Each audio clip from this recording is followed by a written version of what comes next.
सुनो ये चल हट ये छौड़ी माना ना हौ मनमा तोरे देखो ही औ सपनमा सपने में बोला के सोना कबल चुमा लियोगे आगे लियोगे भटरा रहा के रे छौरा जे बारा दियो रे भटरा हकी के रे छौरा बारा दियो भटरा हकी के रे छौरा बारा दियो खाली भटरे के देबी चल हट भटरा हकी के रे छौरा बारा दियो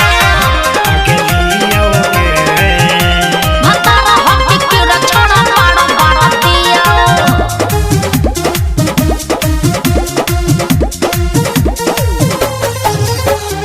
हियो हम तोरे दीवाना गे काहे बनाबो है बहाना गे अंधेरा न होई है दीवाना रे चल जाइबे जमुई के थाना रे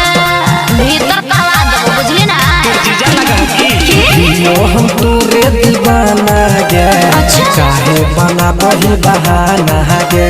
अंधेरा न होई है दीवाना रे चल जाइबे जमुई के थाना रे तोरे चलते हमें अभी शादी नहीं कर लियोगे सुन ले भटरा हकी रे छारा जे बारा दियो रे भटरा हकी रे छारा बारा दियो भटरा हकी रे छारा बारा दियो रे छारा बारा दियो चल हट पागल आगे लियोगे चल हट भटरा हकी रे छारा बारा दियो presented by Ankush Movie Bhojpuri। भटरा हकी रे छारा बारा दियो आगे लियोगे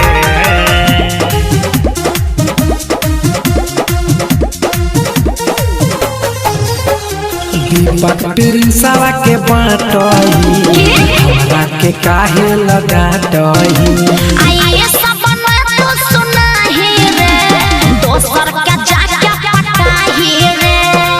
देख हमर पीछा छोड़ दे काहे चबा जबी की रंजित विकास के बाटही काहे सहिलावा के डाटही ये सपना तो सुनाही रे दोसर के जाके पटाही रे ई सब बात के टेंशन कितना हम लियोगे आगे लियोगे